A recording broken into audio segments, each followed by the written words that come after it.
All right. We are going to be working on our Eleanor Rigby. If you have not printed this sheet out, it's kind of blurry, but if you haven't printed this out from the homeroom page, please do that now. We're going to talk a tiny bit about the notation and the sheet music. There's some important stuff. So we're going to be following along with the sheet music. A lot of you haven't really done that yet, so we're going to learn a lot of new stuff. And it's really not so bad, even though it looks kind of crazy at first. Everything will make sense, I promise. And some things you might not learn about yet, and you don't have to worry about them. There's a lot to talk about, but it'll make sense for us right now. Okay, so pause and go print that out if you have not yet. It's a little bit farther down on the homeroom page. And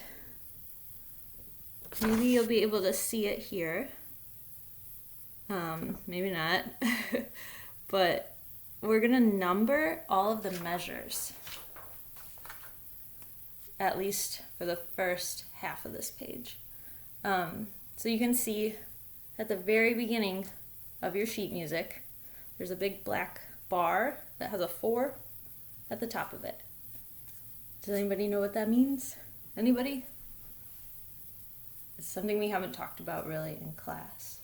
So maybe you know, maybe you don't. That 4 with the bar, that's 4 measures of rest.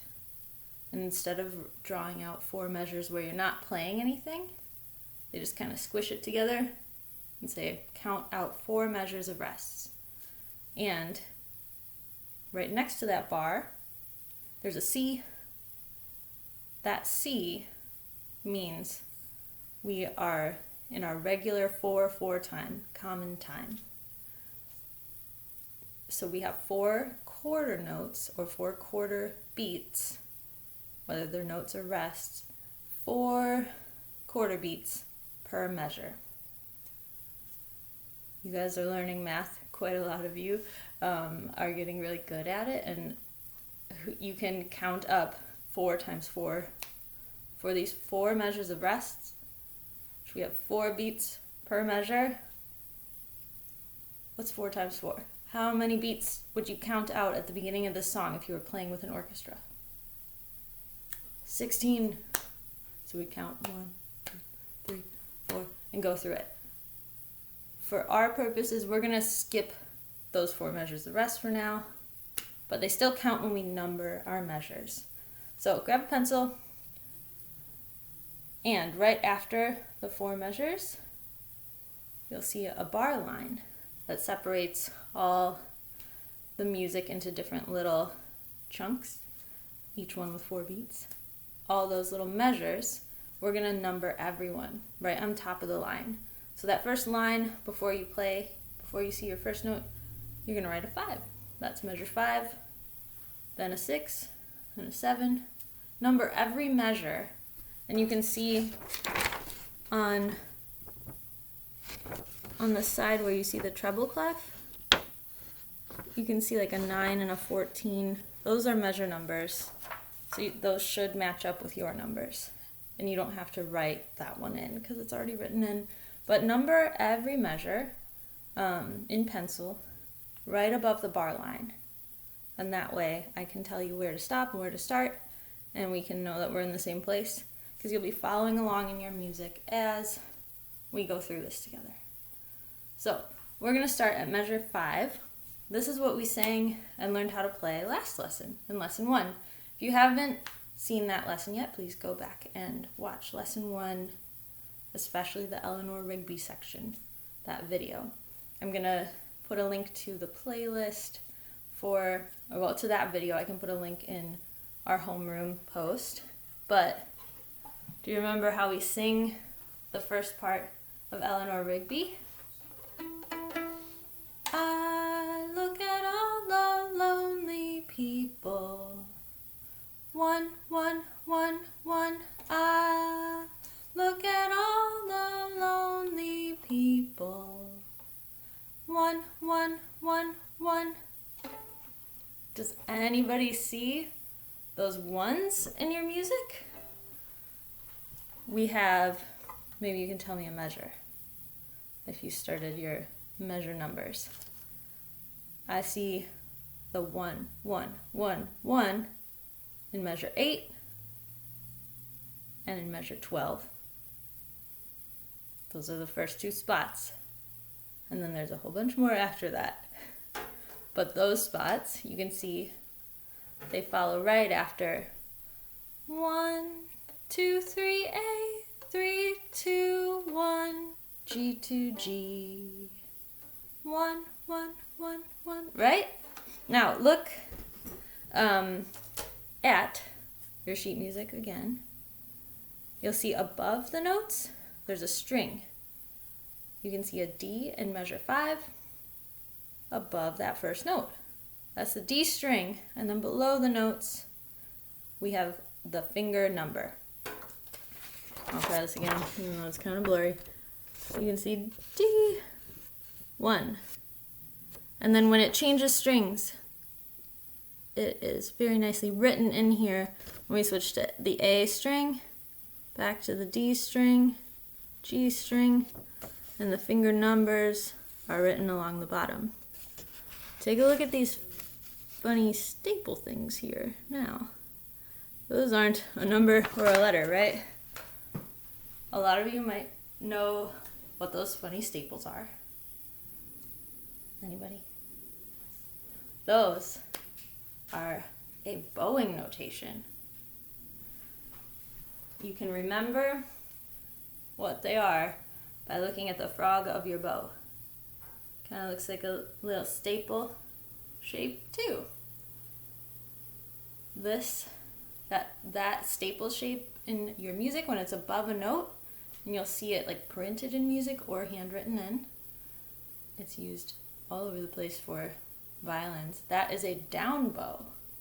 So you can see our ones are all a bunch of down bows in a row.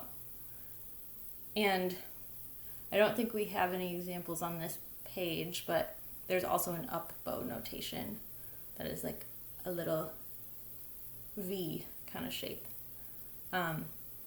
Just so you know, we know which direction to move our bow. It's written in the music sometimes, especially if it's something out of the ordinary. If we're doing a bunch of down bows in a row, we wouldn't know that unless it told us. So we're gonna follow along with our music for section 1. Maybe you saw that when I was holding my music up, but I'm gonna tell you now a section 1 and a section 2 by measure numbers. Section 1 is measure 5 all the way to the end of measure 16. And I wrote a 1 up here with a big circle, so I know it's not a finger number. I made a line for the start of section 1, and then I made this big crazy line at the end of section 1, and then I wrote a big 2, because that's the start of section 2. Section 2 is going to go all the way from measure 17 through the end of measure 28. And that's what we're going to play today, those two separate sections. Okay, so section 1. Listen first. Follow along with your finger and with your ears and your eyes. I'm going to play section 1. And I'm going to skip over the rest. So starting with measure 5.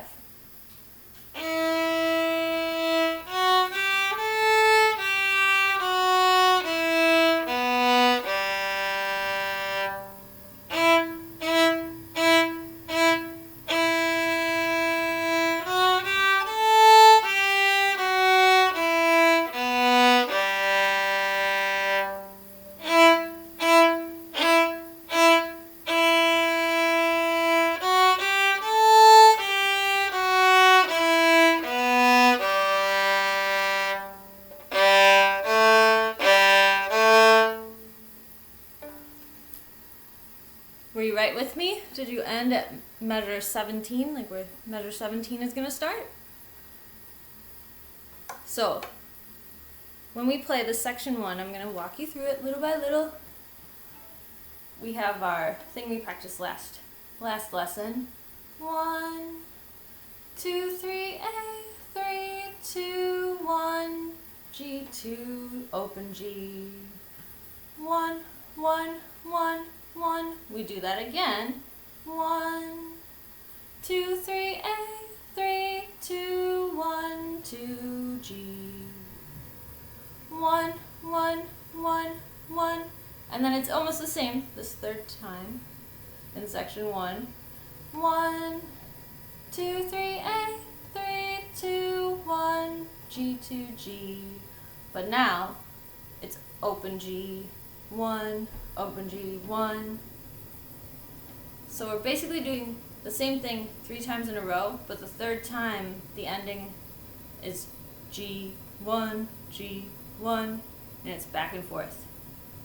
So the bowing is different and the notes are different. So try playing along with me this time.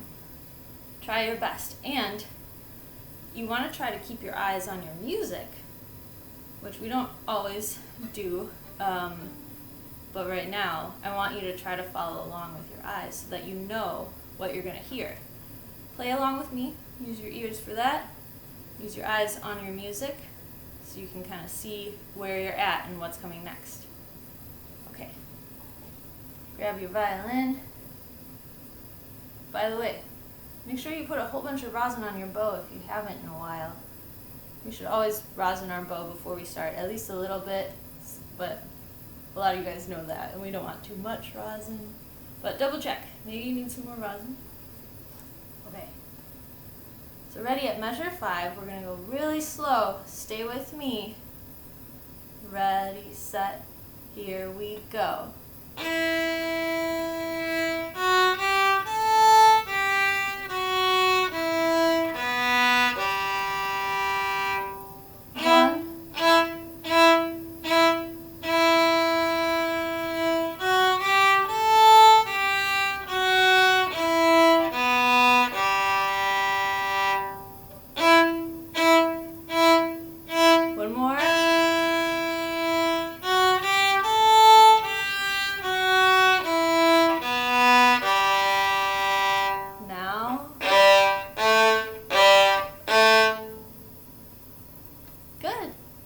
Okay, I want you to pause the video here and practice that at least 3 more times on your own.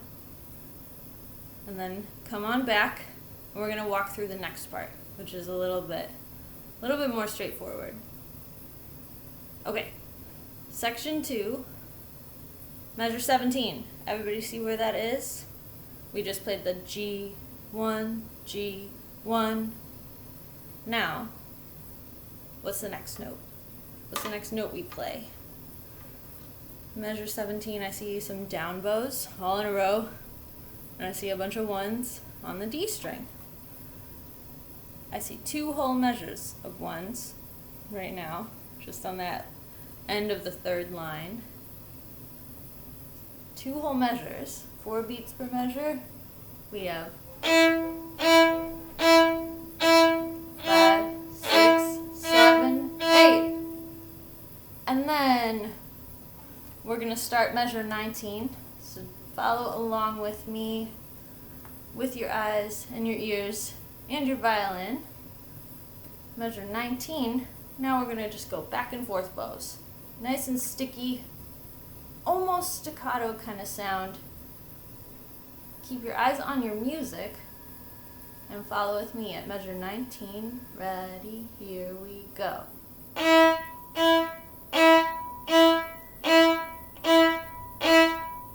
Measure 21. Measure 22. That's 3 on the G string.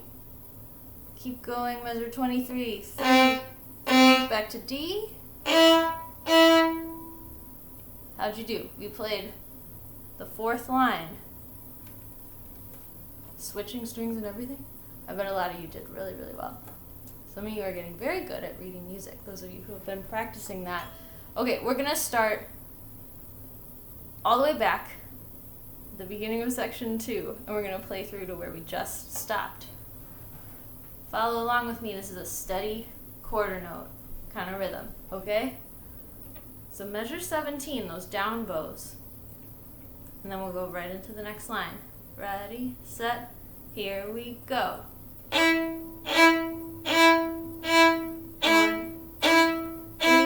4. Measure 19, 20, 21, now 22, 23. How'd you do? Did you end right with me? Sound like one violin? Cool. So, do you remember from last time that I said that this was like the harmony part? That's why it sounds kind of weird. Why we're just playing the same note right now. This fits along with the part that you might hear the Beatles singing when you hear the recording. So the first violin in this song has something else going on right now. And we're playing something that gives them some support. Okay, let's quickly finish up. We're gonna start at measure 24. So 1, 2, 3, 4, line 5. Look at that, we've got more 1 on the D string. Follow along with me, ready? 1, 2, ready, go. 25, 26, 27, 28, and that's where we stop. That was the end of section 2. So right before you see like a 3 on the A string, that's a whole note, by the way, we're stopping right there. Okay, one last time we're gonna play all the way. How about we play all the way from the beginning? Section 1 and section 2. And then you can try playing along with me. Rewind, go back, play along as much as you need to. See if you can follow along, let me know how it goes. And you can record a video so we can all see how you're doing. Even if it's just a small part of it, it doesn't have to be this whole thing. Okay, so nice and slow and steady. Stay with me. All the way back at the beginning of section 1, we're going to play 1 and 2 straight through. You can follow along in your music if you want first, then grab your violin and try to play along. See what works. Okay, ready? 1, 2, ready, go.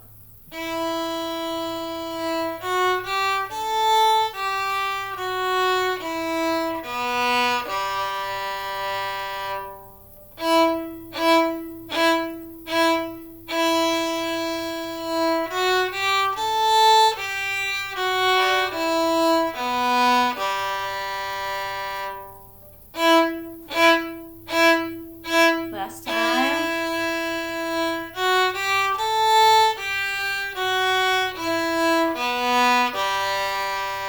G. Section 2. Ready.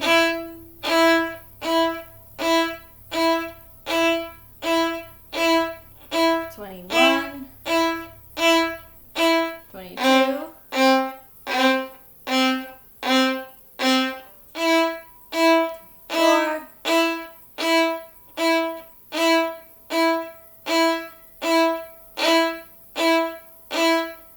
27.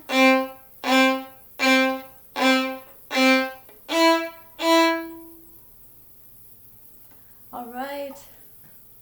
Listen to that. Play along as much as you need or want, and let me know how it goes. Okay. Take a miniature little break. We've got one more thing to do, and we're just going to play through some songs you already know just for practice. Great job.